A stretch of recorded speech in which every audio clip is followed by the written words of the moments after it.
বিদ্যালয়ের চাঙড় খসে পড়ে আহত দুই ছাত্রী। দক্ষিণ চব্বিশ পরগনার অস্থির শেরপুর রামচন্দ্র হাই স্কুলের ঘটনায় চাঞ্চল্য। জানা গিয়েছে অন্যান্য দিনের মতোই এদিনও বিদ্যালয়ে পঠন পাঠন চলছিল।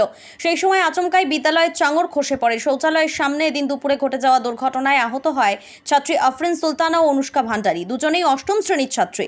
দুর্ঘটনার পর তড়িঘড়ি দুজনকে উদ্ধার করে নিয়ে যাওয়া হয় স্থানীয় হাসপাতালে। সেখানে চিকিৎসার জন্য দুজনকে ভর্তি করা হয়। এখন আপনারা দেখতে পাচ্ছেন এটা হলো শেরপুর রামচন্দ্রপুর হাই স্কুলের এখন অবস্থা। স্কুলটার অবস্থা খুবই খারাপ, ঠিক আছে। এই অবস্থাতেই ছাত্ররা ক্লাস করছে এবং স্যাররা খুব ভয়ে ভয়ে আছে। যখনই দুর্ঘটনা ঘটে যেতে পারে দেখতে পাচ্ছেন আপনারা।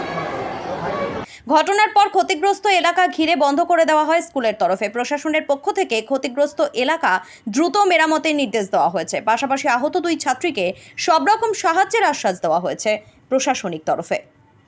আজকে আমার ভাইজি আফরিন সুলতানা আজকে স্কুলে যায় এবং স্কুলে যাওয়ার পরে কিছুক্ষণ পরে আমাদের বাড়িতে খবর আসে যে আফরিনের মাথায় স্কুলের যে ভাঙা ছাদের ভাঙা অংশ, যেটাকে আমরা চাঁড় বলি, সেই চাঁড় এসে তার মাথায় পড়ে এবং সে রক্তাক্ত অবস্থা হয়ে পড়ে এবং তাকে নিয়ে যথারীতি আমরা ডায়মন্ড হারবার হসপিটালে নিয়ে যাই এবং সেখানে গিয়ে দেখি তাকে সিটি স্ক্যান ডাক্তারবাবু করেন এবং তার মাথায় আরও চারটে স্টিচ দেওয়া হয়েছে।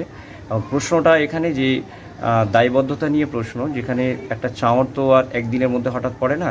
দীর্ঘদিনের একটা স্কুল বিল্ডিং এরকম হয়ে পড়ে রয়েছে, এখানে প্রধান শিক্ষক বা যারা স্কুলে যারা পরিচালন কমিটি আছে, সেই পরিচালন কমিটি কী করছিলেন এতদিন, যেখানে 2,500 থেকে 3,000 বাচ্চা ওখানে নিত্যদিন পড়াশোনা করেন, তাদের জীবন নিয়ে যে জীবনের ঝুঁকি রয়ে গেল, সেটা নিয়ে একটা প্রশ্নচিহ্ন রয়ে গেল। আমাদের একটাই দাবি যে স্কুলের এহেন পরিস্থিতি বা এরকম পরিস্থিতির জন্য দায়ী কারা বা কেন স্কুলের পরিস্থিতিটা এমন, এই প্রশ্নটা আমরা জানতে চাই এবং এর জন্য আমরা এর তদন্তও চাই।